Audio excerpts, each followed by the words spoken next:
નમો અરિહંતાણમ, નમો સિદ્ધાણમ, નમો આયર્યાણમ, નમો વજ્જાયાણમ, નમો લોયે સવ્વસાહુણમ.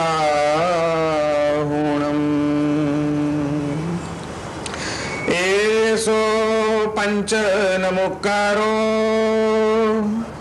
સવ્વપાવપણાસણો મંગલાણમ ચ સવ્વેસિં પડમં હવૈ મંગલમ.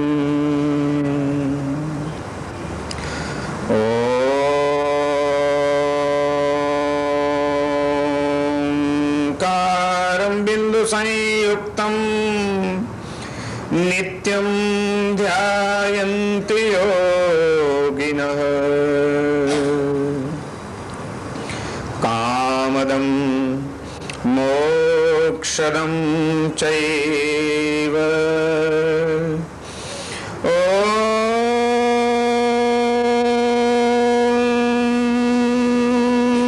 ઓંકારાય નમો નમઃ. અજ્ઞાનતિમિરાંધાનાં જ્ઞાનાંજનશલાકયા નેત્રముન્મીલિतं येन તસ્મૈ શ્રી ગુરવે નમઃ.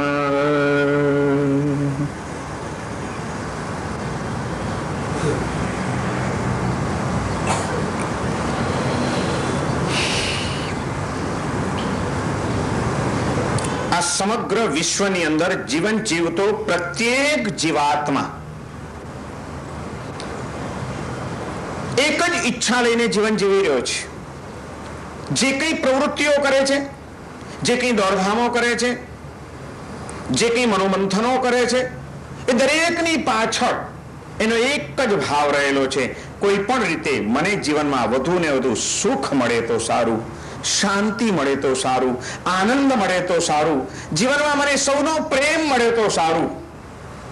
સુખ, શાંતિ અને આનંદની ખોજમાં અનંત જન્મોથી રખડતો તમારો મારો આપણા સૌનો જીવાત્મા સતત આ ઝંખનાને પૂર્ણ કરવા માટે મથી રહ્યો છે.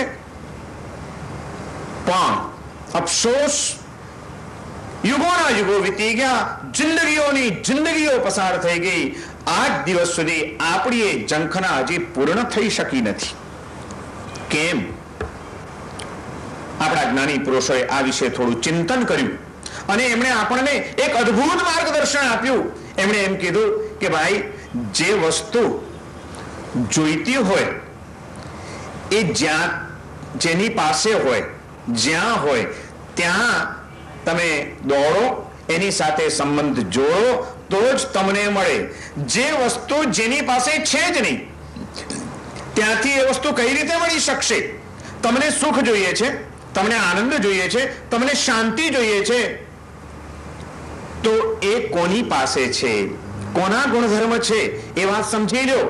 તમે આજ સુધી નિષ્ફળ ગયા તમારી ઝંખનાને પૂર્ણ કરવામાં. એનું કારણ એક જ છે કે તમે જ્યાં જોડાયા, તમે જ્યાં દોડ્યા, જેની જેની સાથે તમે સંબંધો બાંધ્યા, જેની જેની સાથે તમે બંધાયા, એ બધા જળ તત્વો હતા.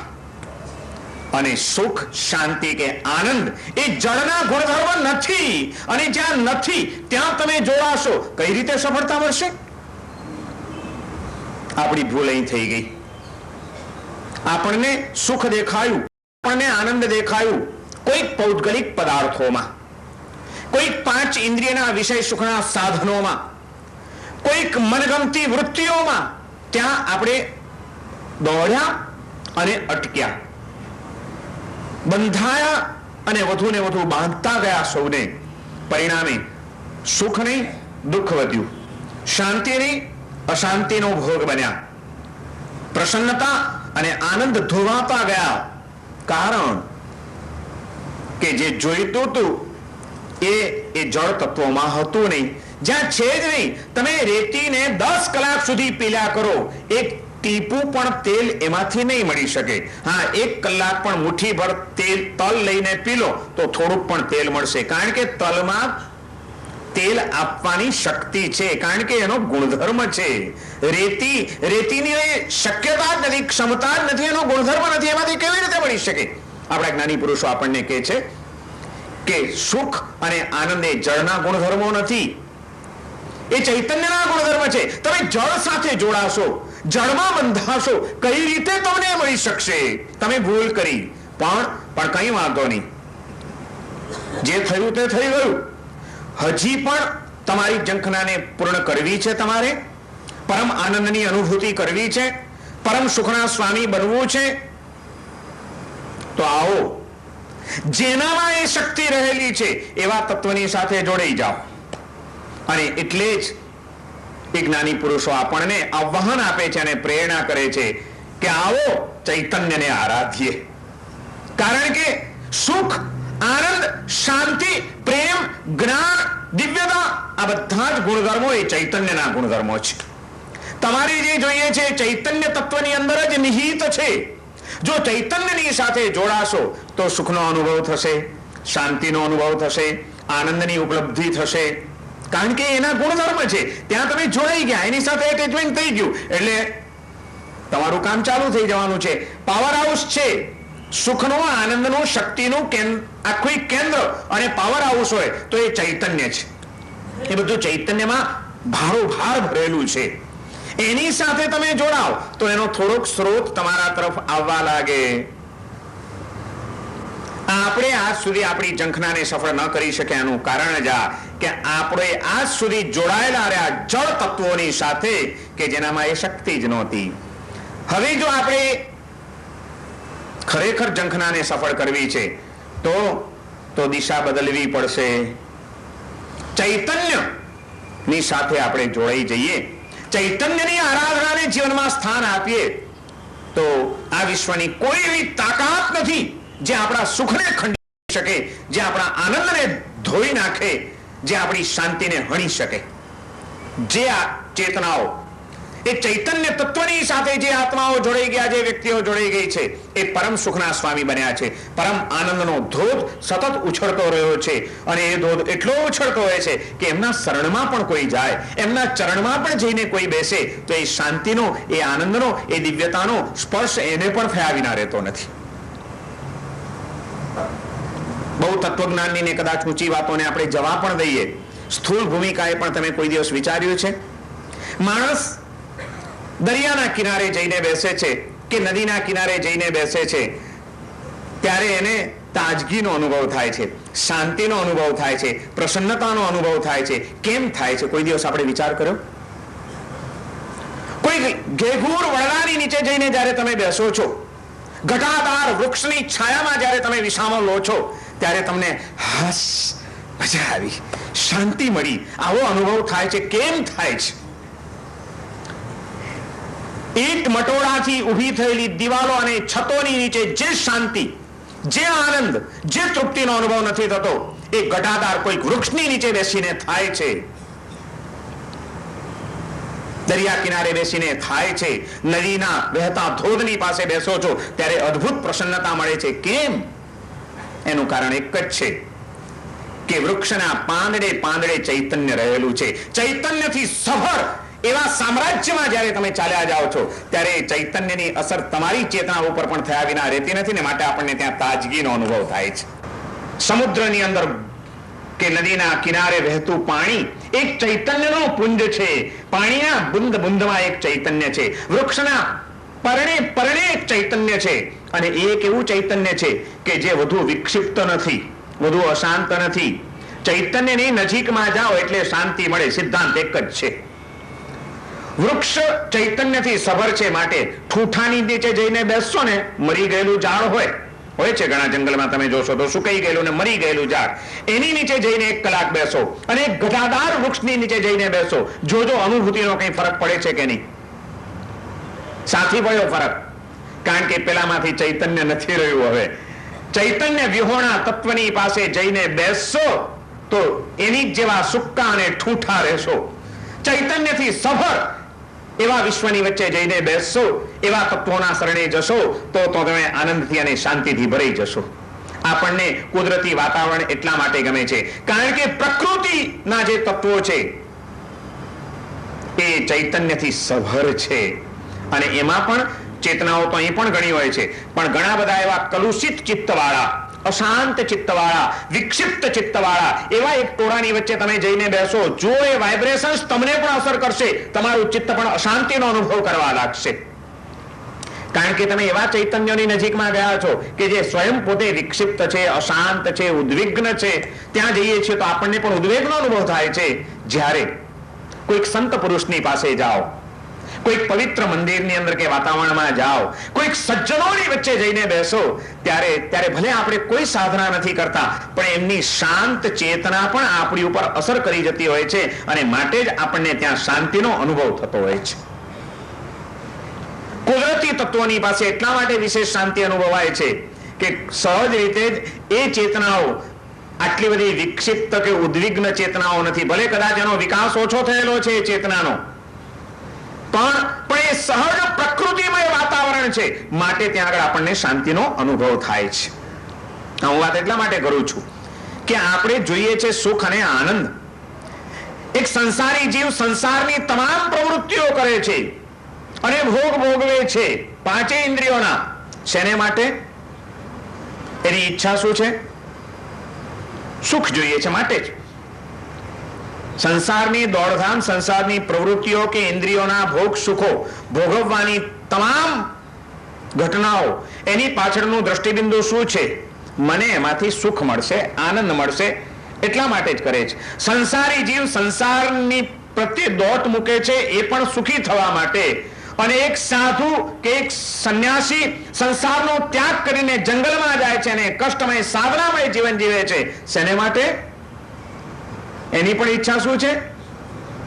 સુખ જોઈએ છે, શાંતિ જોઈએ છે, આનંદ જોઈએ છે. બંનેનું લક્ષ્ય બિંદુ એક જ છે. ભોગી હોય કે યોગી હોય, બેયનું કેન્દ્ર બિંદુ એક જ છે, સુખ જોઈએ છે. સુખની સમજણમાં ફરક હોય, એના સાધનો જુદા જુદા હોય, ભૂમિકાઓ જુદી જુદી હોય, એ બધી વાત હોઈ શકે, પણ વૃત્તિમાં કોઈ ફરક ખરો? ના. અને જ્યારે એક સહજ વૃત્તિ છે આપણા સૌની અંદર રહેલી, તો એ સહજ વૃત્તિ કેવી રીતે પરિપૂર્ણ થાય એને માટે આપણા જ્ઞાની પુરુષો આપણને આ એક માર્ગ ચીંધે છે કે ભાઈ, તારી જે આ સુખની ઝંખના છે ને, એ સુખ એ જળનો ગુણ નથી, એ ચૈતન્યનો ગુણધર્મ છે. આનંદ જળની અંદર નથી, ચૈતન્યની અંદર સમાયેલો છે. અને માટે તારે જો ખરેખર એને પ્રાપ્ત કરવા હોય તો જળથી પાછો હટ અને ચૈતન્યની સાથે જોડાઈ જા. જળથી વિભક્ત થવું પડશે અને પરમાત્માના ભક્ત થવું પડશે, તો જ આપણે સુખ અને શાંતિનો અનુભવ કરી શકશું. વિભક્ત થવાનું છે, છૂટા પડવાનું છે જળની આસક્તિઓમાંથી, અને ભક્ત થવાનું છે પરમ એક વિશુદ્ધ શાંતિ અને સુખનું સઘન કેન્દ્ર સમૂહ જે એક પરમ ચૈતન્ય છે એની સાથે, તો જ આપણે શાંતિનો અનુભવ કરી શકીએ. અને એટલા માટે આપણા જ્ઞાની પુરુષોએ આપણને આ એક માર્ગદર્શન આપ્યું કે ચાલો ચૈતન્યને આરાધીએ, કારણ કે આપણી આ ઝંખના તો જ પૂર્ણ થવાની છે. અને જ્યારે આપણે ચૈતન્યની આરાધનાનો સંકલ્પ કરીને તત્પર બનીએ છીએ, ત્યારે સૌથી પહેલો સવાલ આવશે કે જે ચૈતન્યની આરાધના કરવી છે, ચૈતન્ય ક્યાં ક્યાં છે? આ વિશ્વની અંદર ક્યાં ક્યાં પથરાયેલું છે? કેવા કેવા સ્વરૂપે છે? અને એ વિચારમાં આપણે જ્યારે પ્રવેશ કરીએ ત્યારે 3 પ્રકારનું ચૈતન્ય આપણી સામે સ્પષ્ટ થાય છે. એક સ્વાત્માનું ચૈતન્ય, બીજું જીવાત્માઓનું ચૈતન્ય અને ત્રીજું પરમાત્માનું ચૈતન્ય. આ 3ની અંદર વિશ્વની સઘળીએ ચેતનાઓ સમાવિષ્ટ થઈ જાય છે. બધા જ ચૈતન્યમાં આવી ગયા, સ્વાત્મા, જીવાત્મા અને પરમાત્મા. આ 3 પ્રકારના ચૈતન્યની નજીકમાં જવાનું છે, 3 પ્રકારના ચૈતન્યની સાથે જોડાઈ જવાનું છે, એનો સ્પર્શ પામવાનો છે. તો જ આપણને સુખ અને આનંદનો અનુભવ થઈ શકે. સ્વાત્માને ઓળખવો પડશે. સૌથી પહેલા તો જોડાશું ક્યારે? ઓળખાણ વિના. જાણ જ નહીં હોય તો એની નજીક કેવી રીતે જઈશું? માટે સ્વાત્માને ઓળખીએ, બહુ મહત્વનું છે. દેહાત્મ બુદ્ધિની અંદર અટવાયેલો આપણો જીવ, એ દેહાત્મ બુદ્ધિ એની ટળે અને ચૈતન્ય બુદ્ધિ એની પ્રગટે, એ સાધનાનું પહેલું પગથિયું છે. જેણે આત્મા જાણ્યો તેણે સર્વ જાણ્યું. મેં પરમ દિવસે વાત કરી હતી. ભગવાન મહાવીરે આ એક જ વાત કરી છે, જો એકમ જાણઈ સો સબ્બમ જાણઈ. જે એકને જાણે છે એ બધું જ જાણી લે છે.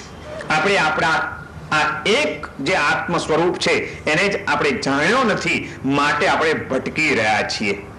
અને જ્યારે આપણને ખબર પડી જશે કે આ બહારથી દેખાતું વ્યક્તિત્વ તો એવું નથી, પણ એ વ્યક્તિત્વની પાછળ રહેલું જે દેખાતું નથી સ્થૂળ ચર્મ ચક્ષુથી, એવું જે એક દિવ્ય તત્વ છે તે હું છું, તત્વમસી. વ્યક્તિત્વના વ્યામોહમાંથી બહાર નીકળીએ, અસ્તિત્વ પ્રત્યે જાગૃત બનીએ, ત્યારે પહેલી સાધનાની પહેલી શરત આપણી પૂરી થાય છે. અને જ્યારે એ ભાન આપણને થઈ ગયું, આ આપણામાં રહેલું એક ચૈતન્યનો સ્પર્શ આપણે પામી લીધો, દર્શન થઈ ગયું, ત્યાર પછી એવું જ ચૈતન્ય સર્વત્ર વિલસતું દેખાવા લાગશે કે ઓહો, હું જે ચૈતન્યનો અનુભવ કરી રહ્યો છું, જે ચૈતન્યનો આનંદ અને સ્પર્શ હું માણી રહ્યો છું, એવું ચૈતન્ય તો આ દરેકની અંદર વિલસી રહ્યું છે. આ દરેક આત્માઓ ચૈતન્ય સભર આત્માઓ છે. લાવ, હજી એમની પણ નજીક જવું તો વધુ આનંદનો સ્ત્રોત મળશે.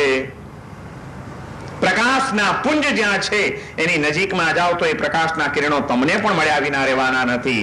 પણ એની નજીકમાં ન જવા દેનાર કેટલાક તત્વો છે. આપણો અહંકાર, આપણો સ્વાર્થ, આપણું અજ્ઞાન, આ જીવાત્માઓની સાથે પણ સાચી નિકટતા થવા દેતું નથી.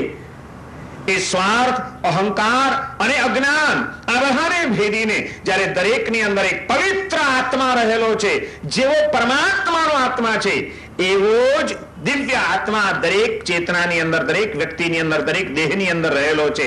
ઠીક છે, આજે એની ઉપર આવરણો લાગેલા છે, પણ જો એ આવરણોને હટાવી દેવામાં આવે તો એવો ઝગમગતો એ સૂર્ય છે જેવો પરમાત્માનો છે. એ અપેક્ષાએ વિચારીએ ત્યારે પ્રત્યેક આત્મા પરમાત્માનું જ સ્વરૂપ છે, પરમાત્માનો જ જાણે કે એક અંશ છે. અને એવા મહાન આત્માઓ પ્રત્યે નો મારો વ્યવહાર કેવો હોવો જોઈએ, મારા વિચારો કેવા હોવા જોઈએ, મારી વાણી કેવી નીકળવી જોઈએ, આ ભાન થતાની સાથે જીવનના સંઘર્ષો અને સંક્લેશો ઓછા થતા જશે અને શાંતિ સઘન બનતી જશે. મને સુખ ગમે છે, દુઃખ નથી ગમતું. દરેક આત્માને સુખ ગમે છે, દુઃખ નથી ગમતું. ચૈતન્યના નાતે જ્યારે અમે બધા એક છીએ ત્યારે મારું કર્તવ્ય બની જાય છે કે હું દરેકના સુખમાં નિમિત્ત બનું, દરેકના હિતમાં હું નિમિત્ત બનું, દરેક જીવનને શાંતિ વધારવામાં હું કંઈક નિમિત્ત બનું. આ ભાવ આવતાની સાથે આપણા વિચારો, આપણી વાણી, આપણો વ્યવહાર બધું જ બદલાઈ જશે. એનામાં એક કોમળતા આવશે, એનામાં એક સારસતા આવશે, એનામાં એક સમર્પણનો ભાવ આવશે. અને ત્યાં એની અસર સમગ્ર વાતાવરણ ઉપર, એ પરિવારમાં, એ સમાજમાં, એ દેશમાં પડ્યા વિના રહેશે નહીં. શાંતિ અને આનંદ સઘન બનતા જશે. અને જ્યારે આખો દિવસ જ્યાં નજર પડે ત્યાં ચૈતન્ય ચૈતન્ય ચૈતન્ય ચૈતન્ય આમ દેખાયા જ કરતું હોય, ચૈતન્યનું દર્શન એ આપણી વાસનાઓને ધોઈ નાખશે. દેહનું દર્શન કરીએ છીએ માટે વાસના જાગે છે. કોઈકના દેહને જોઈને અટકી જઈએ છીએ આપણે, માટે દેહના કારણે સ્વાર્થ અને વાસનાઓ જોર પકડે છે. પણ દેહને ભૂલી જઈએ અને એની અંદર રહેલા ચૈતન્યનું દર્શન કરવા માંડીએ ત્યારે આખી ભૂમિકા બદલાઈ જશે, પવિત્રતા સહજ બની જશે, ભેદ બધા જ મટી જશે. આપણે અંદરના માલને પકડવાની જરૂર છે. ખોખામાં જ જો અટકી ગયા, પેકિંગને જો જોયા કર્યું તો તકલીફ ઊભી થઈ જશે, સહજતા આવી જશે જીવનની અંદર. પછી દમન નહીં કરવું પડે, પછી અંદરથી વિકૃતિઓના ભોગ નહીં બનવું પડે, કારણ કે પવિત્રતાનું દર્શન સર્વત્ર થવા લાગ્યું છે. અને એ દર્શન એક અદ્ભુત દર્શન છે. અને જ્યાં દરેકની અંદર દિવસ દરમિયાન કાં તો સ્વાત્માની જાગૃતિ ચાલ્યા કરતી હોય, કાં તો જીવાત્માઓની અંદર રહેલા ચૈતન્યનું દર્શન થયા કરતું હોય, ત્યારે એને એમ થાય કે આ બધી જે ચૈતન્ય દેખાય છે આ તો હજી વિક્ષુબ્ધ ચૈતન્ય છે, અશુદ્ધ ચૈતન્ય છે. પણ જો આ અશુદ્ધ ચૈતન્યની નજીકમાં પણ જાઉં છું થોડોક પણ શુભ ભાવ લઈને, તો એની મને આટલી અસર થાય છે. તો આ દુનિયામાં કોઈ વિશુદ્ધ ચૈતન્ય પણ હશે કે નહીં હોય? ક્યારેક કોક પડે આપણા મનની અંદર વિચાર આવશે, અને તે વખતે ચૈતન્યનો એક ત્રીજો તબક્કો જે આવે છે, એ ત્રીજા તબક્કાની નજીક આપણે પહોંચી જઈશું કે હા છે, જે સમગ્ર આવરણોને ભેદી નાખ્યા છે, તમામ અશુદ્ધિઓથી મુક્ત બની ગયા છે, એવા પરમ વિશુદ્ધિને પ્રાપ્ત કરી ચૂકેલા પરમાત્માઓ પણ આ વિશ્વની અંદર મહાન કાર્ય કરી રહ્યા છે. પ્રતિ ક્ષણ અને પ્રતિ પળ પરમાત્માની અનંત શક્તિ આ વિશ્વની ઉપર કામ કરી રહી છે. તમે યોગ્ય બનો અને એની અનુભૂતિ પામો. એમની અચિંત્ય કરુણા, એમની અનંત શક્તિ, એનો ધોધ સતત વહી રહ્યો છે. આપણે એમાં જો ભીંજાઈ શકીએ તો આપણી તમામ બળતરાઓ મટી જાય. પણ તકલીફ એક જ છે કે એની વૃષ્ટિ ગમે એટલી થતી હોય, પણ આપણે છત્રી લઈને કે રેઇનકોટ પહેરીને જ બહાર નીકળીએ છીએ. ક્યારે એની અનંત કરુણાથી ભીંજાવાનો આપણે પ્રયત્ન નથી કર્યો. નહીં તો શું સંભવ છે કે જ્યાં પરમાત્માની દિવ્ય શક્તિ જે વિશ્વની ઉપર કામ કરતી હોય, પરમાત્માના અચિંત્ય પ્રભાવોનું સામ્રાજ્ય જ્યાં આગળ સ્થપાયેલું હોય, ત્યાં આગળ એ સામ્રાજ્યની અંદર પ્રવેશ કરીને આપણે અશાંતિનો ભોગ બની શકીએ? આપણને કોઈક નાનકડી ઘટના હલાવી જાય, પણ આજે એ થઈ રહ્યું છે. કારણ કે પરમાત્માનો સ્પર્શ આપણે પામી શક્યા નથી, પરમાત્માને આપણે સાચી રીતે ઓળખી શક્યા નથી, પરમાત્માની અચિંત્ય શક્તિમાં આપણે શ્રદ્ધા સ્થાપિત કરી શક્યા નથી, પરમાત્માની અનન્ય ભાવે શરણાગતિ સ્વીકારી શક્યા નથી. માટે આ સમસ્યાઓ ઊભી થઈ છે. પરમાત્માને શરણે જઈએ એ વાત જ્યારે આપણે વિચારવી હોય ત્યારે શરૂઆત અહીંથી કરવી પડશે. કોણ શરણે જાય પરમાત્માને? વાતો કરવાથી પરમાત્માની શરણાગતિ આવી જાય છે કે બસ હું તો બસ હવે પરમાત્માને આપણે તો શરણે ચાલ્યા જઈએ છીએ? શું શરણે ચાલ્યા જઈએ છીએ? શરણાગતિ કોણ સ્વીકારે? કોણ સ્વીકારે? જ્યાં સુધી શ્રદ્ધા ના આવે ત્યાં સુધી શરણ આવતું જ નથી કોઈ દિવસ. શરણાગતિને ખેંચી લાવનાર તત્વ હોય તો એ પરમ શ્રદ્ધા છે. જ્યાં સુધી પરમાત્મા તત્વની અંદર હૃદયની શ્રદ્ધા સ્થાપિત નહીં થાય કે એ જ મારા રક્ષક છે, એ જ મારા યોગક્ષેમને સંભાળનારા છે, યોગક્ષેમમ વહામ્યહમ, એમણે એમ કીધું છું ભગવદ્ ગીતાની અંદર. જ્યારે ભગવાન શ્રી કૃષ્ણ એમ કે છે કે તું બધું છોડી દે, તું મારા શરણે આવી જા, મામેકમ શરણમ વ્રજ, કારણ યોગક્ષેમમ વહામ્યહમ, હું તારું યોગક્ષેમ સંભાળું છું. પરમાત્મા આ વિશ્વનું એક એવું પરમ તત્વ છે કે જેની પરમતાને પામવા માટેની ક્ષમતા પણ હજી આપણી નથી. આપણે એટલા પામર છીએ કે એ પરમને ક્યાંથી ઓળખી શકીએ, ક્યાંથી પામી શકીએ આપણે? પણ છતાં એની અનંત શક્તિ જે કામ કરી રહી છે, એની જરાક પણ ક્યારેક જો ઝાંખી મળી જાય તો હૃદયની અતૂટ શ્રદ્ધા એ પરમાત્મા પ્રત્યે સ્થાપિત થઈ ગયા વિના રહેતી નથી. અને જેના હૃદયમાં એ શ્રદ્ધાનું સ્થાપન થઈ ગયું, એના જીવનમાં સહજ રીતે શરણાગતિ આવી જશે. પછી પણ શ્રદ્ધા કેવી રીતે બેસે? હું કહી દઉં એટલે તમને શ્રદ્ધા બેસી જશે? હે ભાઈ?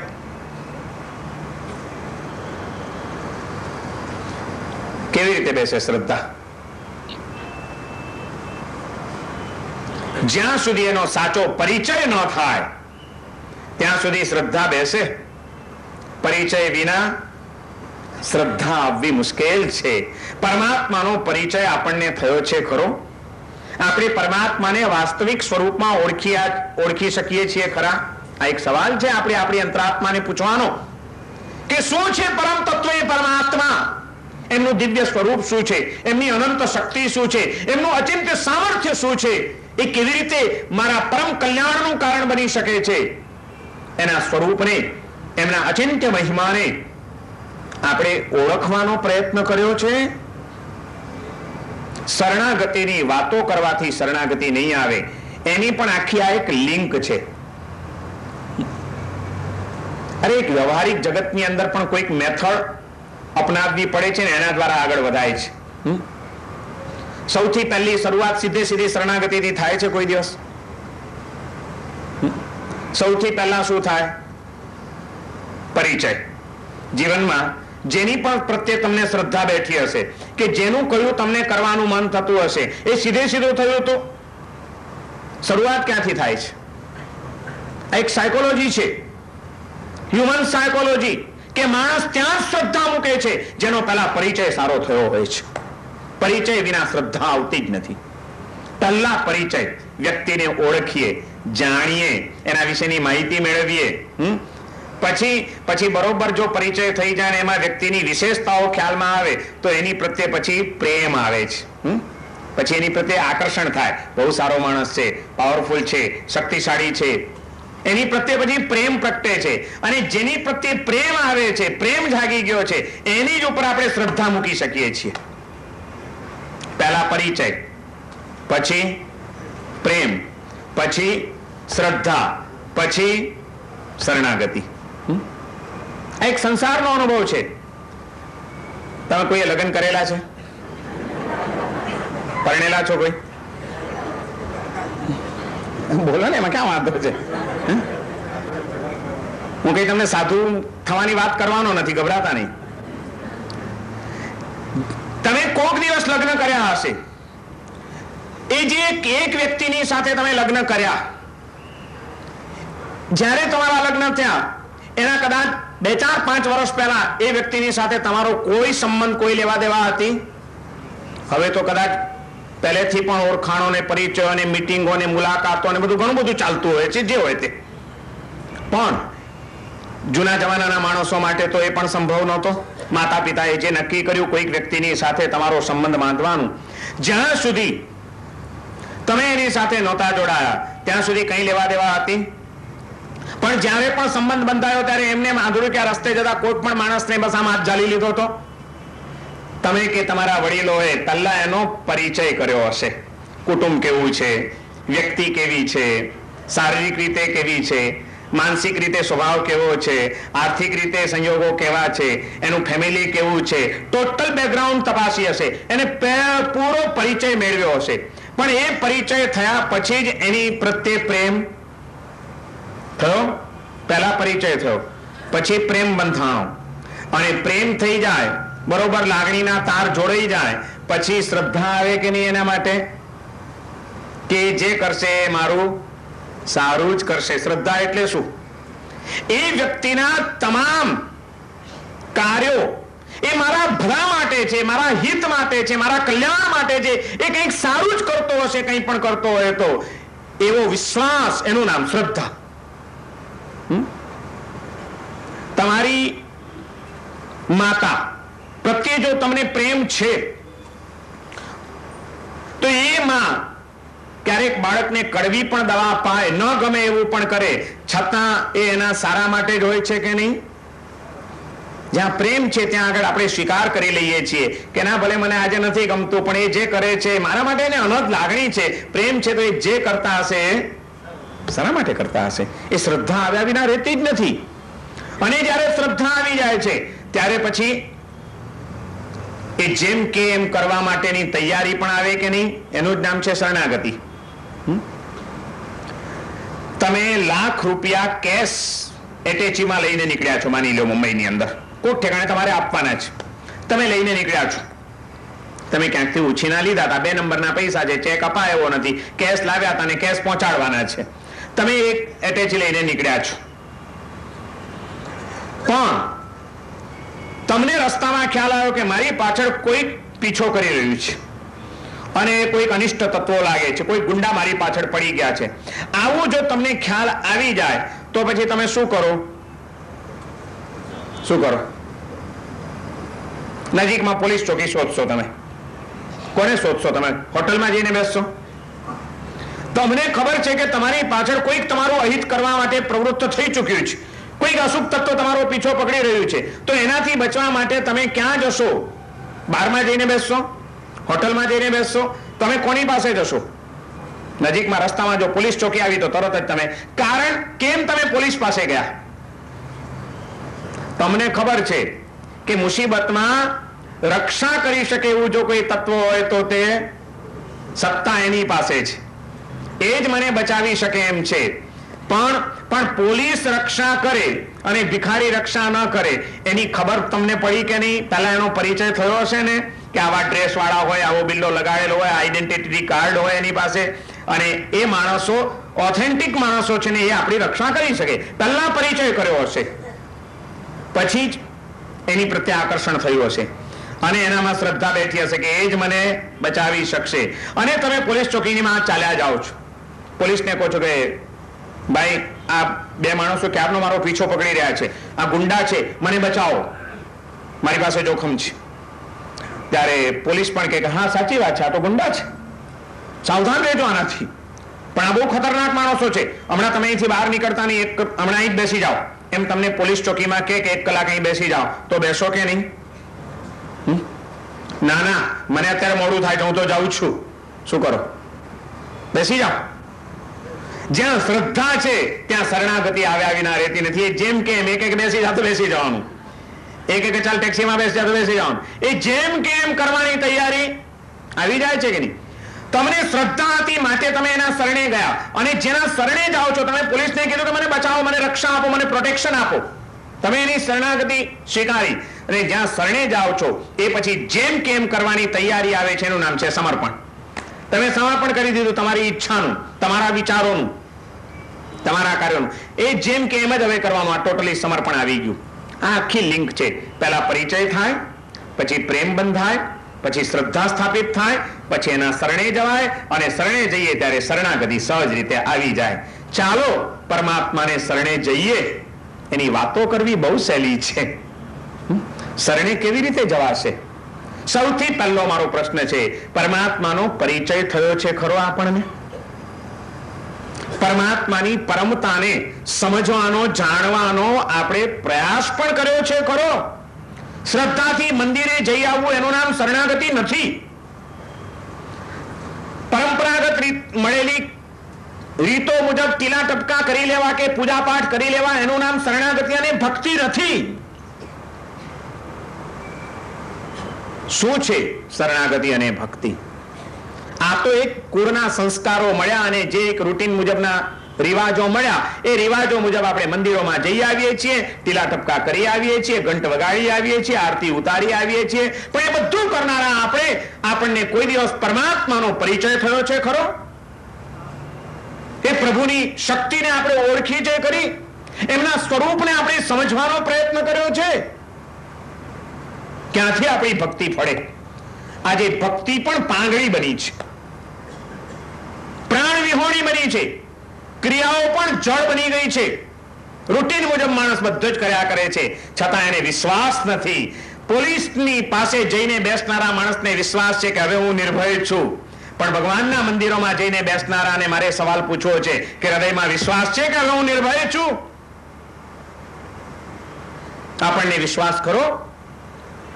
કલાકોના કલાકો બેસી આવીએ છીએ મંદિરમાં, અંદરમાં વિશ્વાસ નથી, કારણ કે એની શક્તિનો હજી ખ્યાલ જ નથી આપણને. ક્યાંથી શ્રદ્ધા આવશે? પરિચય વિના શ્રદ્ધા ક્યાંથી આવશે? ભક્તિ ક્યાંથી જાગશે? એક વાત સમજી રાખજો, ભક્તિનો જે માર્ગ છે ને, એમાં સૌથી વધુ મહત્વ શેનું છે? ક્રિયાનું નહીં. યોગ માર્ગમાં ક્રિયા મહત્વની છે, ભાવ ગૌણ છે. ભક્તિ માર્ગમાં ભાવની મુખ્યતા છે, ક્રિયા ગૌણ છે. યોગ માર્ગમાં તમે કહો કે ના ના મારો તો આમ ભાવ ઊંચો છે, ના ચાલે, આસન કરવાના એટલે કરવાના, ત્યાં તો ક્રિયા કરવી પડે તો જ એનું રિઝલ્ટ મળે તમને. ક્રિયા ન કરો તમે કે હું તો ભાવ રાખું છું કે મને બસ, તો ના ચાલે. યોગમાં ક્રિયાનું મહત્વ છે. ક્રિયા કરો, આસન કરો, પ્રાણાયામ કરો, ક્રિયા કરો તો આને એનું રિઝલ્ટ મેળવો. પણ ભક્તિ માર્ગની અંદર આપણા જ્ઞાની પુરુષોએ કીધું કે ત્યાં ક્રિયા ગૌણ છે, ભાવની મહાપ્રધાનતા છે. પરમ તત્વોની પ્રત્યે આપણા હૃદયનો શ્રદ્ધાનો ભાવ કેટલો મજબૂત છે, શરણાગતિનો ભાવ કેટલો કેળવાયેલો છે, એની અનંત શક્તિમાં વિશ્વાસ કેટલો સ્થાપિત થયેલો છે, એ મહત્વનું છે. પછી કદાચ ક્રિયા ગૌણ પણ બની જશે, ક્યારેક ક્રિયા ઓછી પણ હશે, પણ ભાવની સઘનતા હશે તો એ તત્વ રક્ષા કર્યા વિના રહેતું નથી. આપણા આત્મભાવની રક્ષા કરનાર જો કોઈ હોય, આપણા જીવનની રક્ષા કરનાર જો કોઈ હોય તો એ પરમાત્માની પરમ શક્તિ છે. પણ આપણે એને એ રીતે વિચારી નથી, સમજ્યા નથી, અને એટલે ગમે તેવી પરિસ્થિતિ આવે એને પ્રભુનો પ્રસાદ માનીને સ્વીકારવા માટે આપણે તૈયાર થઈ શકતા નથી. આપણા એ ભક્ત આત્માઓ કહી શકતા હતા, રામ રાખે તેમ રહીએ ઓધવજી, રામ રાખે તેમ રહીએ, એ જેમ રાખે તેમ રહેવાની મારી તૈયારી છે. એ શરણાગતિ હતી. શરણાગતિ એટલે ગમે તે સ્થિતિમાં ગમે તે રીતે રહેવા હું તૈયાર છું, પ્રસન્ન છું, હું ફરિયાદ નહીં કરું. આપણે તો મંદિરમાં જઈને પણ, મને હમણાં એક ભક્ત મળ્યા હતા, તિથલમાં આવ્યા હતા અમારે ત્યાં. મને કે મહારાજ સાહેબ, આ તમે લોકો સમાજને માટે શું, તમારી વ્યાખ્યા શું કરાય તમને ખબર છે? મેં કીધું ના. મને કે સાધુ સંતો એટલે સમાજને માટેનું ફરિયાદ બોક્સ. મહારાજ સાહેબ આ તકલીફ છે, ભાઈ સાહેબ આમાં ફસાયેલો છું. માણસ મંદિરમાં જાય કે સાધુ સંત પાસે જાય એટલે એની ફરિયાદનું લિસ્ટ જ હોય ત્યાં આગળ. આ કેસમાં ફસાયો છું, ભગવાન આમાંથી મને છોડાવજો. ઘરવાળા સાથે હમણાં થોડાક મન દુઃખ ઉભા થઈ ગયા છે, પ્રભુ હવે કંઈક મારું ધ્યાન રાખજો. શેર બજારમાં પૈસા ખોટા રોકાઈ ગયા છે, હવે આમાંથી મને બહાર કાઢજો. શેને માટે? ભગવાન આગળ આપણે ભગવાનને શું માન્યું છે? એ આપણું કોઈ ફરિયાદ બોક્સ છે?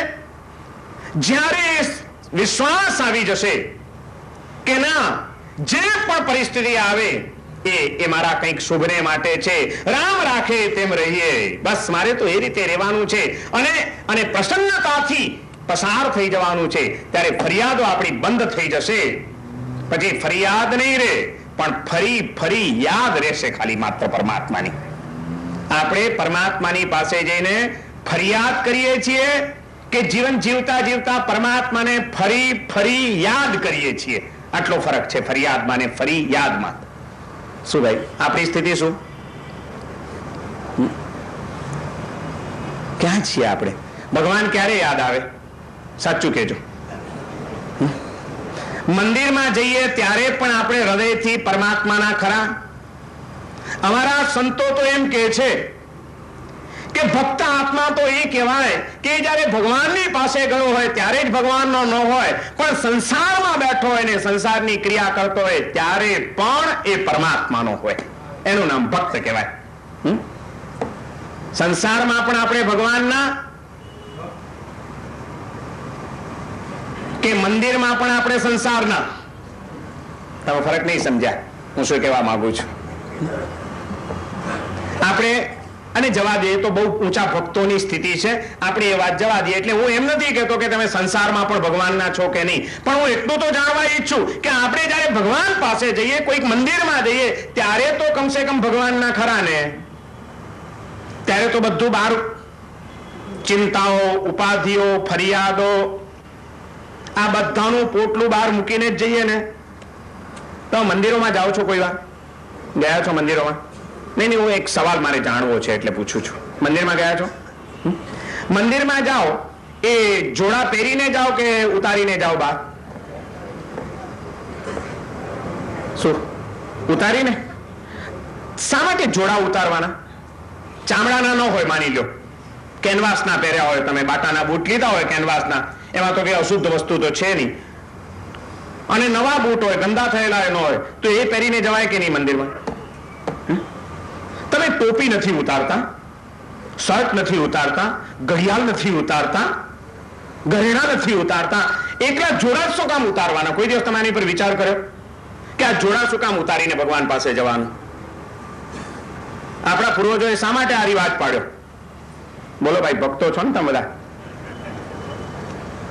આપણા પૂર્વજો અને આપણા જ્ઞાની પુરુષો ગાંડા નહોતા. એ એક એક જે પ્રવૃત્તિઓ ના રિવાજો પાડતા હતા ને એની પાછળ કંઈક ને કંઈક રહસ્યો હતા, સમજપૂર્વકના હતા, કે જ્યારે પણ ભગવાનની પાસે જાય, કારણ કે ભક્તો હશે એ જ ભગવાન પાસે જશે, નાસ્તિક માણસ તો જવાનો નથી. અને ભક્ત જ્યારે પણ ભગવાન પાસે જાય ત્યારે એ ભાવ લઈને જ જાય કે પ્રભુ મને ખબર છે કે મારા માટે તારણહાર માત્ર તું છે, અન્યથા શરણમ નાસ્તિ ત્વમેવ શરણમ મમ. મારા માટે શરણ હોય, મારા માટે આધાર હોય, મારો જો કોઈ નાથ હોય, મારો જો કોઈ રક્ષક હોય તો એ માત્ર પ્રભુ તમે જ છો, બીજું કોઈ જ નહીં. એટલે મને વિશ્વાસ છે, પણ છતાં પ્રભુ આ સંસારમાં એવો ફસાયેલો છું, એ તેટલી જંજાળો, એ તેટલી ઉપાધિઓ, એ તેટલા તોફાનો લઈને આ સંસારમાં બેઠો છું કે એમાં હું સતત તને ભજી શકતો નથી. પણ પ્રભુ હવે હું તારી પાસે આવી રહ્યો છું તને ભજવા માટે. ત્યારે આ સંસારની કેટલી પનોતીઓ મને લાગેલી છે, બધી પનોતીઓને જંજાળો બહાર મૂકીને હવે હું તારી પાસે આવું છું. આ આખો સંસાર પનોતી જેવો આપણા પગે લાગેલો પડ્યો છે. એ જોડા નથી ઉતારવાના. સંસારની બધી ચિંતાઓ, ઉપાધિઓ, ફરિયાદો એ બધું બહાર મૂકીને પછી ભગવાન પાસે જવાનું છે, તો સાચી શરણાગતિ આવી જાય. જોડા ઉતારો ને ત્યારે આ બધું પોટલું ત્યાં મૂકી દેજો કાલથી. અનન્ય ભાવે બસ એના શરણે ચાલ્યા જાઓ, અને પછી જો એનો પ્રભાવ કામ કરે છે કે નહીં. હા, કેટલીક વાર એવું બને કે એની અકળ કળાને આપણે ન પણ સમજી શકીએ, કારણ કે આપણી બુદ્ધિ ની ફૂટપટ્ટી બહુ ટૂંકી છે અને કુદરતનું તંત્ર બહુ વિશાળ છે, પરમાત્માની શક્તિ અમાપ છે. એટલે કદાચ એની કોઈ ગતિવિધિઓને આપણે ન સમજી શકીએ, આપણી ક્ષમતા નથી. એટલે કદાચ આપણને ક્યારેક એમ પણ લાગે કે હારું આવું કેમ થાય છે, હું આટલી ભગવાન ઉપર શ્રદ્ધા રાખું, આટલો વિશ્વાસ રાખું, આટલો એની ઉપર એની શરણે રહું, અને છતાં હારું આવું આ શું કરે છે ભગવાન, એમ મન ક્યારેક બળવો પોકારે. કારણ કે આપણી હજી ક્ષમતા નથી. આપણે નાના બાળક જેવા છીએ. ઘણી વખત માં બાળકને સીધો દવા ન પીતો હોય તો મોં ફાડી વેલણ નાખી અને પરાણે કડવી દવા પાય, બાળક રડે. ઘડીક ભર તો એને થાય કે મારી માં સતત મને હસાવનારી, મને પંપાડનારી, મારું સંભાળ લેનારી, અને આ માં મને આજે કેમ રડાવે છે. પણ એ બાળક ન સમજી શકે કે કેમ રડાવે છે, કારણ કે માને ખબર છે કે અત્યારે એને આ કડવી દવા પાવી એના હિત માટે છે, એને માટે જરૂરી છે, એમાં જ એનું સુખ સમાયેલું છે. એમાં કુદરતનું તંત્ર કદાચ ક્યારેક આપણે ન સમજી શકીએ, પરમાત્માની અકળ ગતિને ન પામી શકીએ, પણ એમાં પણ આપણું કોઈક હિત સમાયેલું છે. એવી શ્રદ્ધા જ્યાં સુધી ના આવે ત્યાં સુધી શરણાગતિ કેવી રીતે આવશે? શું શરણાગતિ એટલે? ભગવાન પ્રત્યે અનન્ય શ્રદ્ધાનો ભાવ કેળવવો પડશે. હું ગમે તેવો છું, અનેક જન્મોથી પાપોથી ખરડાયેલો છું, પણ તે છતાં મને વિશ્વાસ છે કે જો હું પરમાત્માના શરણે જઈશ તો એ પરમાત્મા મારા પાપોની ગંદકી પણ એક સાફ કરશે. હું કોણ કરનારો હતો? આજે તો ભગવાન પાસે જઈને પણ આપણે આપણા અહંકારથી મુક્ત થઈ શકતા નથી. મેં પૂજા કરી, મેં દાન દીધું, મેં અનુષ્ઠાન કર્યું, મેં આટલી સેવા કરી, આ હું આપણો એટલો બધો મજબૂત થતો ગયો. ભગવાનને માનનારો એનો હું જીવતો રહે? તમે વિચાર તો કરો. જ્યારે એને સમજાઈ જાય કે હું કંઈ જ નથી, હું એક માત્ર માધ્યમ છું, એક મીડિયા છું, પણ કોઈક અચિંત્ય શક્તિ જ કામ કરી રહી છે, મારા હાથે કોઈ સત્કાર્ય થયું તો એ પરમાત્માની કૃપા, બાકી હું કોણ કરનારો કંઈ પણ સારું. અહંકાર ઓગળી જશે જ્યારે શરણાગતિનો ભાવ આવશે ત્યારે. અને આજે તમને ને મને અહંકાર આવ્યા વિના રહેતો નથી. જરાક કંઈ કર્યું, મેં આમ કર્યું, આપણું નામ, આપણું કામ, નામ અને કામ, આની જ ગણતરીઓ કરનારા આપણે પ્રભુનું નામ અને પ્રભુનું કામ બે ભૂલી ગયા છીએ. પોતાના નામ અને કામમાં અટવાયેલા આપણે, કારણ કે આપણો અહંકાર પુષ્ટ થયો છે. હું કંઈ જ નથી અને હું કંઈ કરી શકું એમ નથી. જો પરમાત્માની કૃપા ન હોય, દેવ ગુરુના આશીર્વાદ ન હોય તો હું કોણ કરનારો? જે કંઈ થઈ રહ્યું છે એના પ્રભાવે થઈ રહ્યું છે. અમારે ત્યાં જૈન પરંપરામાં એક રિવાજ પાડવામાં આવ્યો. કોઈએ કંઈ તપશ્ચર્યા કરી હોય, કોઈને પણ ખબર પૂછવી હોય તો પૂછે, કેમ છો ભાઈ, સાતામાં છો? એમ પૂછે અમારે ત્યાં. એટલે તરત જ જે સાચો ધર્માત્મા હોય જવાબ શું આપે? દેવ ગુરુ. હા, હું સારો છું, મારાથી તપશ્ચર્યા થઈ, મેં કંઈક સત્કાર્ય કર્યું, હું કંઈ જ નથી કરી શકું એમ મારી કોઈ ક્ષમતા નથી, છતાં જો કંઈક સારું થયું તો એનું કારણ દેવગુરુ પસાય, દેવગુરુની કૃપા છે, બાકી હું કોણ કરનાર? અહમને વચ્ચે લાવવાનો જ નથી. જ્યાં ત્યાં આજે અહમની મારામારીઓ શરૂ થઈ ગઈ છે. કારણ કે પરમાત્માથી આપણે વિખૂટા પડી ગયા છીએ. આપણે ભક્ત નથી, આપણે વિભક્ત બની ગયા છીએ પરમાત્માથી. પરમાત્માનો સાચો ભક્ત ક્યારેય પણ પોતાની વડાઈઓ ગાઈ ન શકે. એ તો કે જે કંઈ થયું પ્રભુની લીલા છે, પરમાત્માનો અનુગ્રહ છે. આપણે તો નિમિત્ત છીએ. સારા કાર્યમાં પ્રભુએ નિમિત્ત બનાવ્યો, બસ એ પ્રભુનો આભાર, આશીર્વાદ એની કૃપા થઈ અને મને શુભ કાર્યમાં નિમિત્ત બનાવ્યો. નહીં તો હું ક્યાં કંઈ કરી શકું એમ છું? આ વિશ્વાસ નહીં આવે. પાપોથી મુક્ત થવું છે તો પણ પરમાત્માનો જ પ્રભાવ. પરમાત્મા સતત પાપોથી આપણને મુક્ત કરી રહ્યા છે. રામકૃષ્ણ પરમહંસે એક ઠેકાણે લખ્યું, પરમાત્માના એ પરમ ભક્ત હતા, સાચો સંત હતો એ. અને એ રામકૃષ્ણ પરમહંસે એક ઠેકાણે લખ્યું છે કે પ્રભુ એ તો જગતની માતા છે. જે બાળ ભાવે એ માની ગોદમાં રહે છે, એના શરણે રહે છે, એની તમામ સંભાળ લેવા એ તૈયાર છે. લખે છે રામકૃષ્ણ પરમહંસ કે એ તો પ્રભુ એ તો જગતની માતા છે. બીજું તો ઠીક, પણ એ તમારા પાપોની ગંદકી પણ સાફ કરવા તૈયાર છે.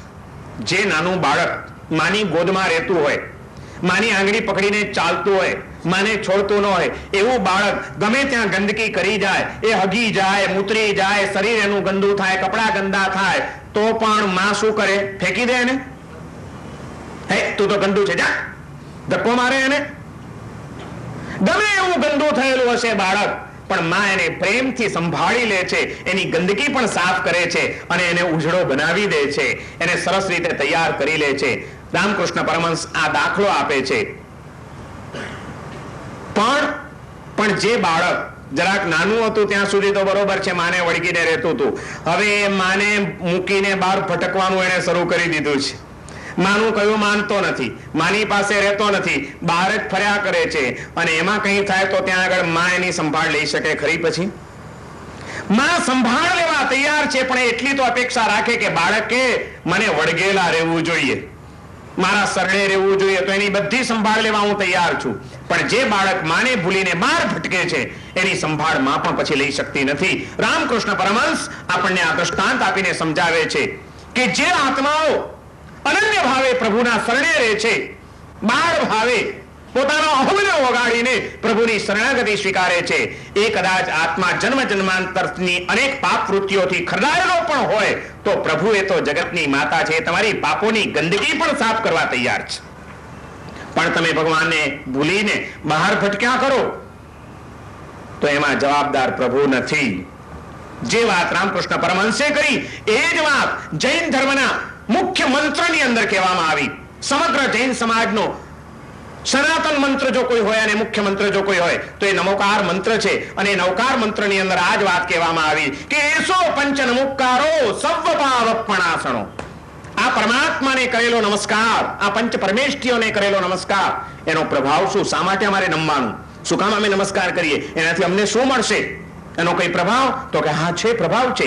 એસો પંચ નમુકારો સર્વ પાવપણાસણો, સગળાએ પાપનો નાશ કરનારો છે, સર્વ પાપનો નાશ કરી નાખે છે. રામકૃષ્ણ પરમહંસ કહે છે કે પરમાત્મા આપણી ગંદકી સાફ કરે છે. જૈન ધર્મ એમ કહે છે કે તમારા સમગ્ર પાપોનો નાશ કરે છે. વાત એકની એક આવી. એ જ વાત સંત તુલસીદાસજી કરી રહ્યા છે. જહાં રામ વહાં કામ નહીં, જહાં કામ વહાં નહીં રામ, तुलसी दोनों ना रहे, राम काम इकठाम. जहां राम वहां काम नहीं. જ્યાં પરમાત્મા પધાર્યા ત્યાં પાપો ટકી કેવી રીતે શકે? હૃદયમાં એકવાર પરમાત્માને સ્થાન આપી દો અને અનન્ય ભાવે એ પ્રભુની શરણાગતિ સ્વીકારી લો, જો જીવન નિષ્પાપ બને છે કે નહીં.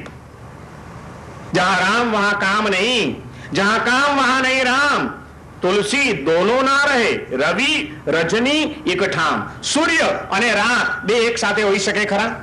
રાત હોય તો સૂર્ય દેખાય અને સૂર્ય હોય તો રાત કહેવાય?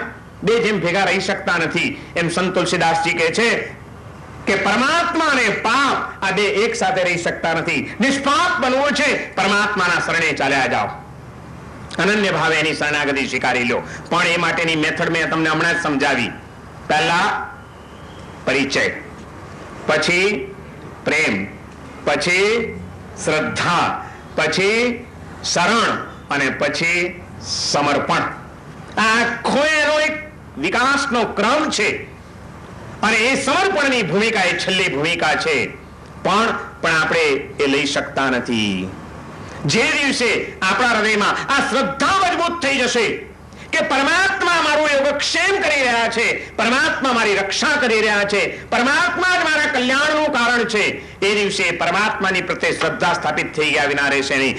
એની શક્તિને ઓળખી લો. અચિંત્ય છે એ પ્રભુની શક્તિ. પંચસૂત્ર નામના એક જૈન પ્રાચીન ગ્રંથની અંદર આ વર્ણન કર્યું કે અચિંત શક્તિ જુત્તા હિ તે ભગવંતો. એ ભગવાન કેવા છે? અચિંત્ય શક્તિ યુક્ત છે. એની શક્તિ કેવી રીતે કામ કરે છે? એ તો વિતરાગ છે. અને આપણું કલ્યાણ કેવી રીતે કરે? એ તો વિતરાગ થઈ ગયા, એ આપણી સુરક્ષા કરે. આવા બધા વિચારો નહીં કરતા, કારણ કે એની શક્તિ અચિંત્ય છે. ચિંતનનો વિષય નથી. આપણી બુદ્ધિની ફૂટપટ્ટી બહુ ટૂંકી છે અને પરમાત્માનો પ્રભાવ અચિંત્ય છે. એને ચિંતવી નહીં શકાય, પણ છતાં એની શક્તિ કામ કરી રહી છે. અચિંત શક્તિ જુત્તા હિ તે ભગવંતો. વીયરાયા સવન્નું પરમ કલ્યાણ એવું સત્તાણમ. એ વિતરાગ છે, સર્વજ્ઞ છે, પરમ કલ્યાણને પામેલા છે અને વિશ્વના પરમ કલ્યાણનું એ મુખ્ય કારણ છે એમ કહી દીધું. આ વિશ્વાસ અને આ શ્રદ્ધા તમારા અને મારા હૃદયમાં જ્યાં સુધી નહીં આવે ત્યાં સુધી મંદિરો કદાચ આપણે બાંધતા રહીશું, મૂર્તિઓની સ્થાપનાઓ કરતા રહીશું, મૂર્તિ પૂજાઓ કરતા રહીશું અને રૂટીન મુજબ દેરાસરોમાં અને મંદિરોમાં કદાચ કલાકો વિતાવતા રહીશું, પણ પરમાત્માની ચેતના સાથે આપણી ચેતના જોડાઈ નહીં શકે. અને જ્યાં સુધી એ ન જોડાય, પરમાત્માની એ વિશુદ્ધ ચેતના જે પરમ આનંદનો, પરમ શક્તિનો, પરમ શાંતિનો પુંજ છે, એની સાથે આપણી ચેતના જોડાય નહીં, ત્યાં સુધી આપણને શાંતિ, આનંદ, પવિત્રતા અને પ્રકાશની પ્રાપ્તિ કેવી રીતે થઈ શકશે? કેવી રીતે થઈ શકે? બાકી એક વખત જોડાઈ જો અને પછી જો કે આપણી અશાંતિ દૂર થાય છે કે નહીં. ગમે એવા બળબડતા બપોરે પણ ધોમ ચકતા તાપમાં ચાલ્યા જતા હો, પણ કોઈ રસ્તામાં અચાનક ઘટાદાર વડલો આવી જાય અને એના વૃક્ષની નીચે જઈને બેસો ત્યારે હાસ એમ થાય છે કે નહીં? એ અનુભવ કરનારા આપણે અનેક પ્રકારના સંકલેશો, સંઘર્ષો, સમસ્યાઓ અને ચિંતાઓથી ઘેરાયેલા આપણે ક્યારેક પરમાત્માના શરણે ચાલ્યા જઈએ, પરમાત્માના મંદિરમાં જઈએ અને ત્યાં ગયા પછી હાશ, આવો અનુભવ આપણને ક્યારે થયો છે ખરો? જઈએ છીએ, અનુભવ નથી, કારણ કે આપણી ચેતના જોડાયેલી નથી. આપણી ચેતના જોડાયેલી નથી. નહીં તો કોઈ તત્વ આપણને કેમ હલાવી શકે? નરસિંહ મહેતાની ચેતના જોડાઈ ગઈ હતી એ પરમ તત્વની સાથે, અને માટે જ નરસિંહ મહેતાના જીવનની અંદર સ્વસ્થતા સહજ બની ગઈ હતી. એ નરસિંહ મહેતો જુનાગઢના ચોકમાં ભજનિયા ગાતો બેઠો હોય હાથમાં કરતાલ લઈને, અને ત્યાં ચાર માણસો દોડતા દોડતા આવે અને સમાચાર આપે કે મહેતા જલ્દી ઉભા થાઓ, ઘરે ચાલો, માણેકબા વૈકુંઠવાસી થયા છે, ભાભી ગુજરી ગયા. અણધાર્યા સમાચાર મળ્યા છે. માણેકબા બીમાર નહોતા, એ ઉપડી જશે એવી કોઈ કલ્પનાઓ નહોતી, અને મસ્તીથી ચોકમાં જઈને ભજન ગાતા બેઠા છે નરસિંહ મહેતા. અને એમાં અચાનક અણધાર્યા સમાચાર મળ્યા છે કે એમના પત્ની એકાએક આલોક છોડી ગયા છે.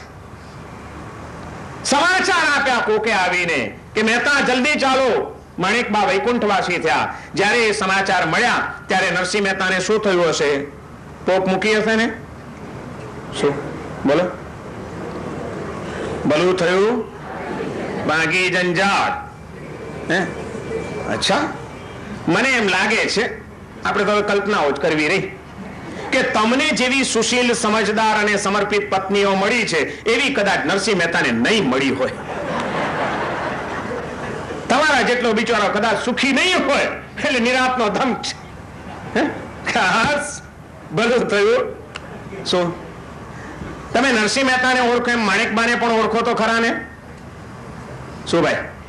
નરસિંહ મહેતા જેવો એક મહાન ભક્ત આત્મા, એની ધર્મપત્ની બનીને જેને પડખા સેવ્યા હશે એના, જેણે એના કંઠે ગવાતા ભજનો સાંભળ્યા હશે અને પરમાત્માની અનંત શક્તિની વાતો રાતના કલાકોના કલાકો બેસીને જેણે નરસિંહ મહેતાના મોઢે સાંભળી હશે, એ માણેક બાપડ કેટલી મહાન હશે, તમે કલ્પના તો કરો.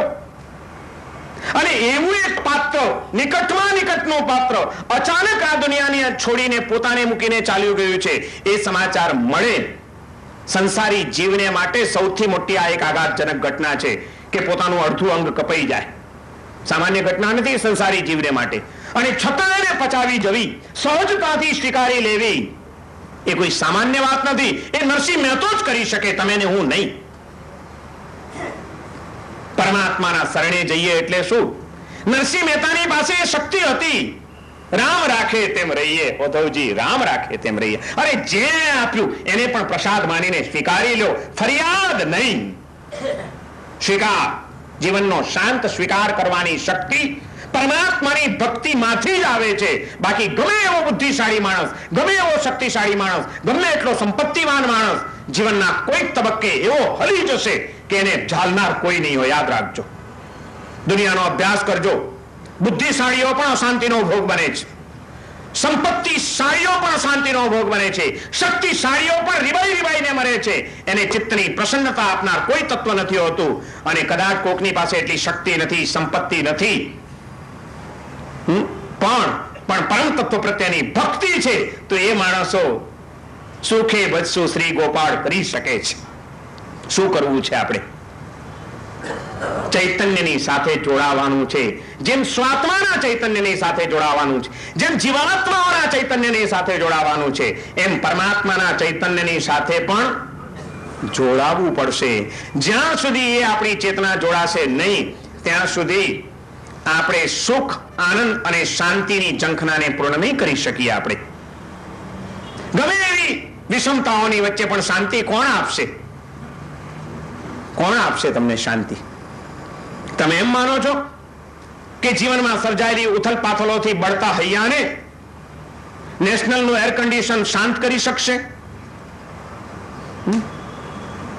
હવે એવું ઇમ્પોર્ટેડ એસી બેસાડી દો તમારા રૂમની અંદર, તમે એ એસી રૂમના વાતાવરણને ઠંડુ કરી શકે છે, પણ હૃદયને ઠંડુ કરવાની તાકાત એ એસીમાં. અને એટલે જ એકદમ કોલ્ડ થઈ ગયેલા રૂમની અંદર ફૂલ એસી ચાલુ કરીને સૂતો હશે માણસ, પણ ટેન્શનો અને ચિંતાઓ, ઉપાધિઓ અને ઉદ્વેગો એનો ભાર લઈને એ ઠંડા કરેલા રૂમની અંદર જઈને માણસ દંડોપના ગાદલામાં સૂએ છે, પણ અડધી રાતે એને ઊંઘ આવતી નથી. એ પડખા ફેરવે છે, અંદરની બળતરા એને દઝાડી રહી છે. કોણ ટાઢક આપશે એને?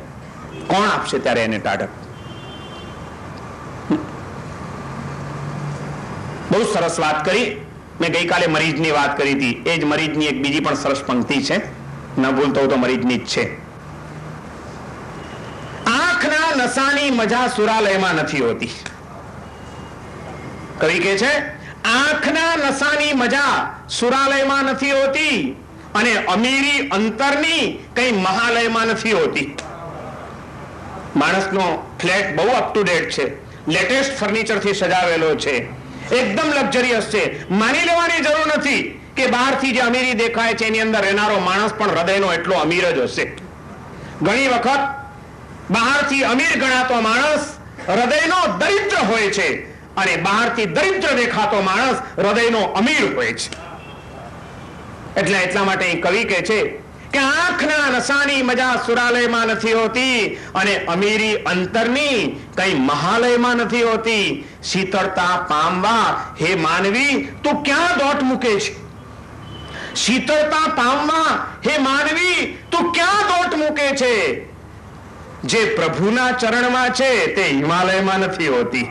જે પ્રભુના ચરણમાં છે તે હિમાલયમાં. પરમાત્માના ચરણોમાં બેસી જાઓ, પરમાત્માના શરણે ચાલ્યા જાઓ, ત્યાંથી જે શીતળતા મળશે, ત્યાંથી જે હાસ મળશે, ત્યાંથી જે ટાઢક મળશે, દુનિયાની કોઈ શક્તિ, કોઈ સંપત્તિ, કોઈ સાધનો તમને એ શાંતિ નહીં આપી શકે ને એ ટાઢક નહીં આપી શકે.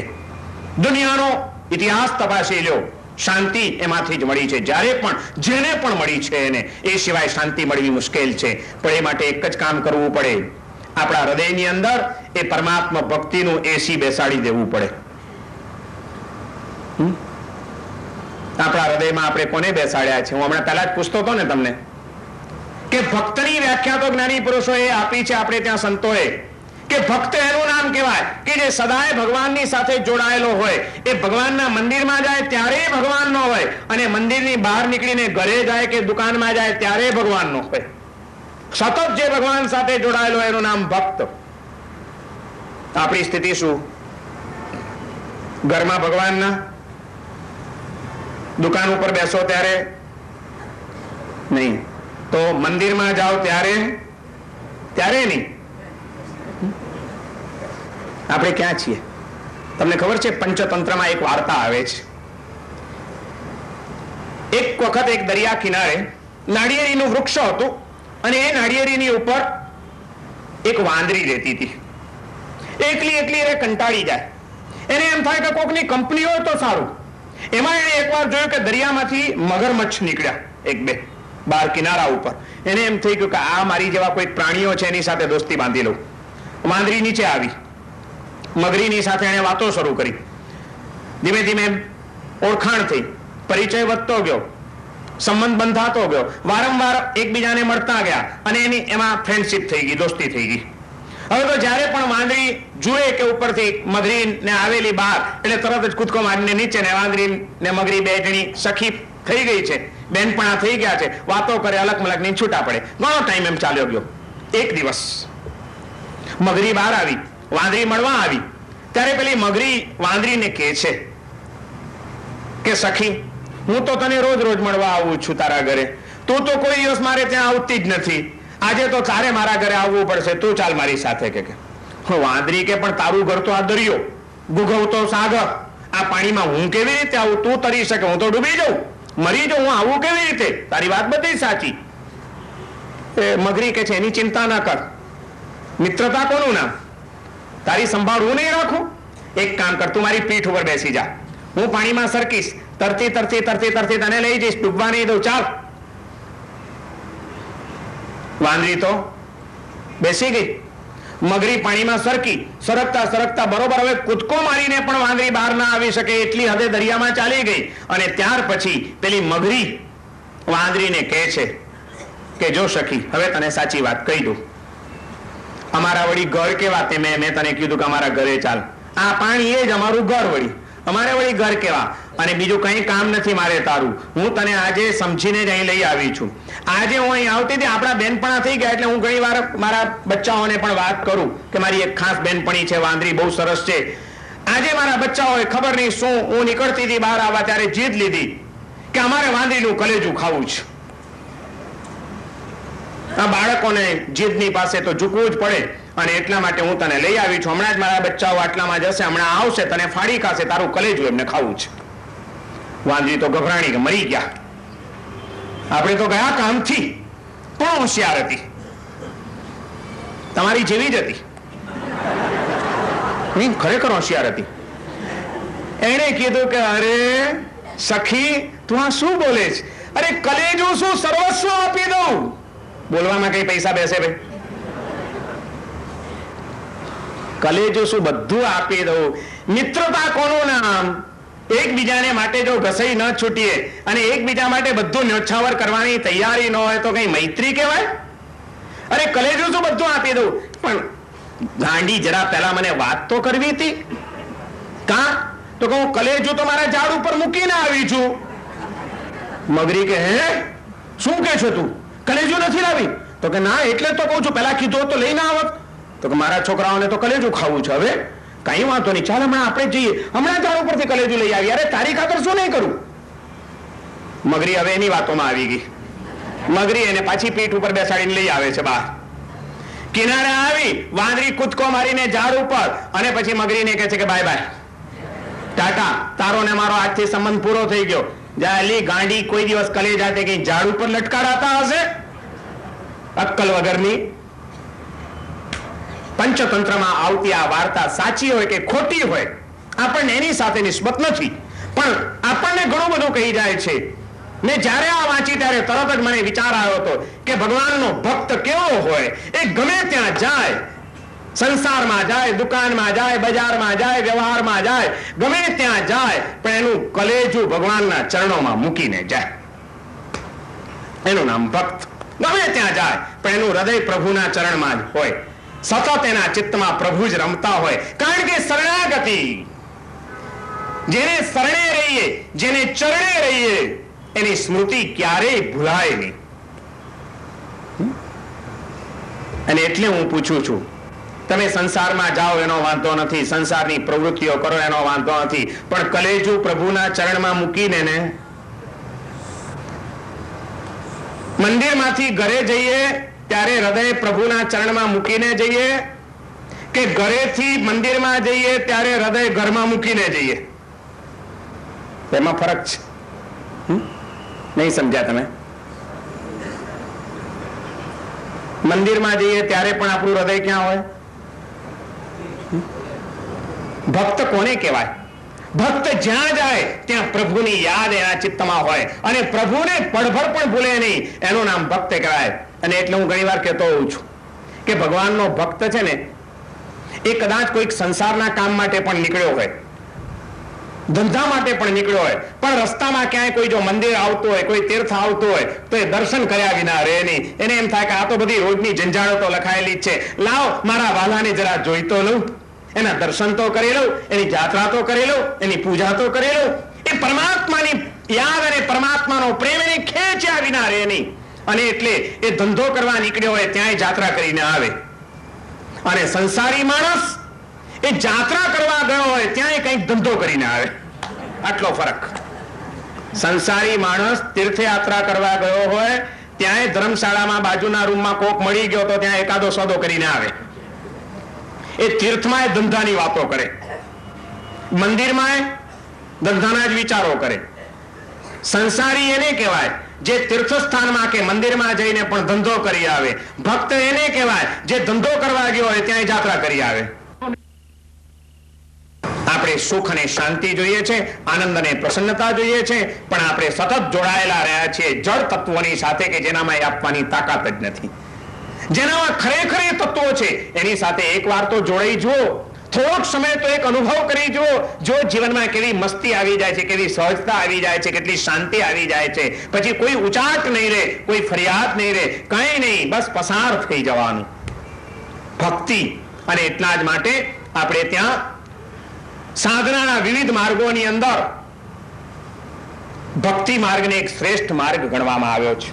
કારણ કે આ માર્ગ એક એવો છે કે જેમાં ભય સ્થાનો બહુ ઓછા છે, નિર્ભય માર્ગ છે, સરળ માર્ગ છે, સચોટ માર્ગ છે. જ્ઞાન માર્ગ, ક્રિયા માર્ગ, યોગ માર્ગ, આ બધામાં કેટલાક ભયસ્થાનો છે. ક્યાંક અહંકારનું ભયસ્થાન છે, ક્યાંક આસક્તિનું ભયસ્થાન છે, પણ એક જ ભક્તિ માર્ગ એવો છે કે જે એકદમ સરળ અને સચોટ છે. એકદમ સરળ અને સચોટ. એક ચિંતકે એને બહુ સરસ ઉપમા આપી.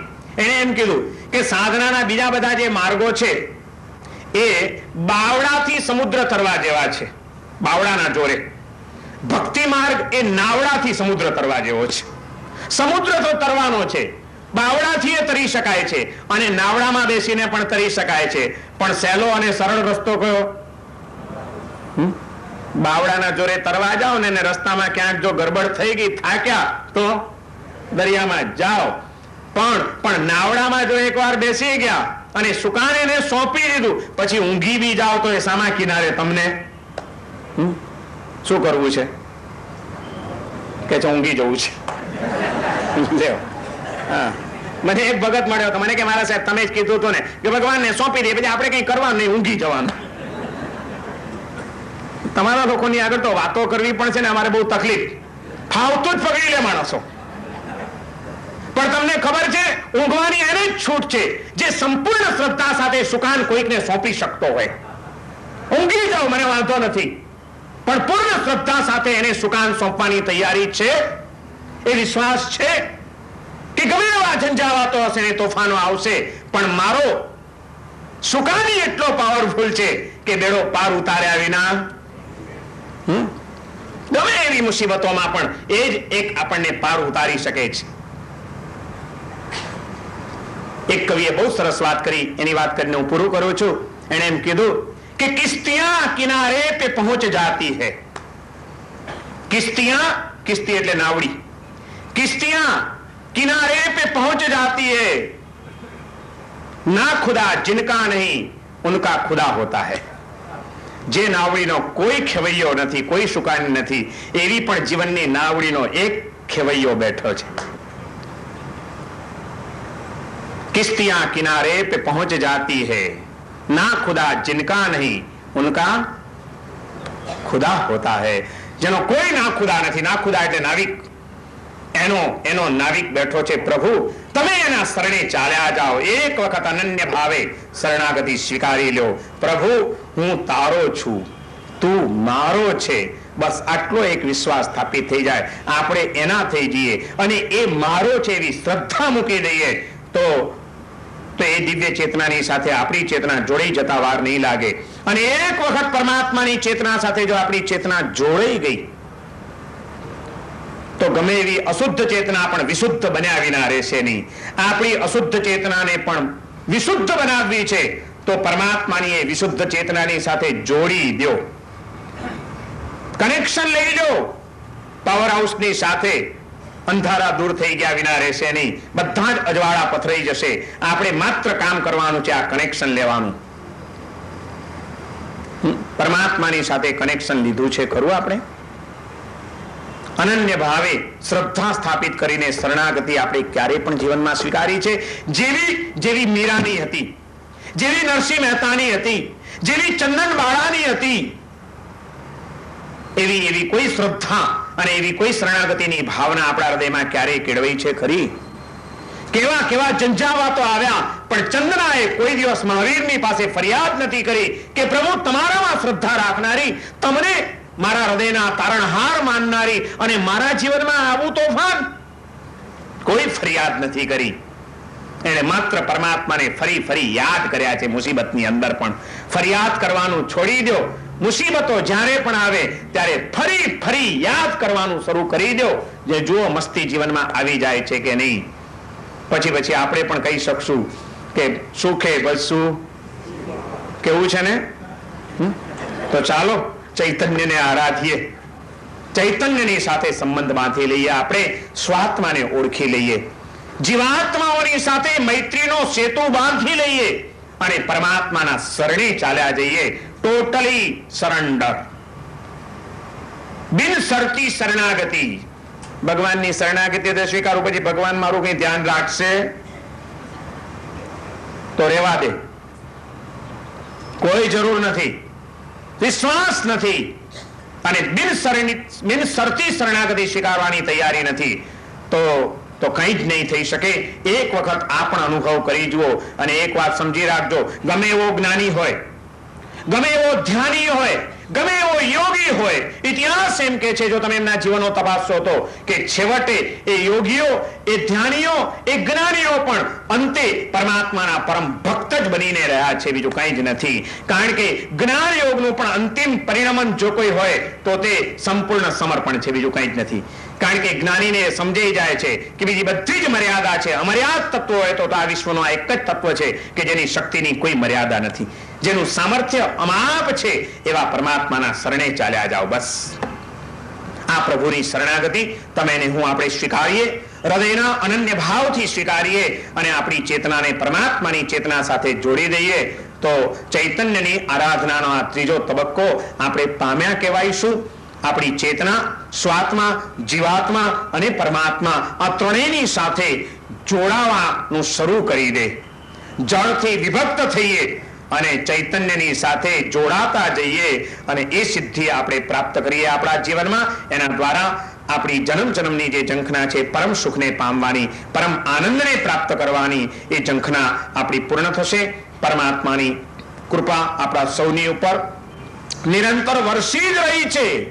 વર્ષે એવી હું પ્રાર્થના નથી કરતો, પરમાત્માની કૃપા નિરંતર વરસી જ રહી છે, પરંતુ એના આપણે સાચા પાત્ર બનીએ, એની કૃપાથી આપણે એને જીવી શકીએ અને એના પ્રભાવે આપણા તનના તાપ અને મનના સંતાપ બધું જ દૂર કરીને આપણે પરમ પ્રસન્નતાને પામીએ એવી સમજણ, એવી શક્તિ, એવી શ્રદ્ધા અને એવા સંયોગો આપણને સૌને પ્રાપ્ત થાય એવી પરમ કૃપાળુ પરમાત્માના ચરણોમાં અંતઃકરણની પ્રાર્થના કરીને આ 3 દિવસની વ્યાખ્યાનમાળા ચાવો ચૈતન્યને આરાધીએ એનો અત્યારે અહીંયા આગળ આપણે વિરામ આપીએ છીએ. આ 3 દિવસની વ્યાખ્યાનમાળા દરમિયાન ચૈતન્યના ભિન્ન ભિન્ન પાસાઓને જુદી જુદી રીતે વિચારવાનો આપણે એક આછો પાતળો પ્રયત્ન કર્યો. તમે બધાએ મોટી સંખ્યામાં બહુ શાંતિથી, ગમ્યું કે ન ગમ્યું છતાં તમે પ્રેમથી સાંભળ્યું, શાંતિ જાળવી અને મને આવું એક તત્વચિંતન કરવામાં તમે સૌ નિમિત્ત બન્યા. તમે સૌ હતા તો મને આ મોકો મળ્યો, નહીં તો હું કોઈકની જોડે વાતો કરતો બેઠો હોત અત્યારે. એ માટે તમારા સૌનો હાર્દિક આભાર.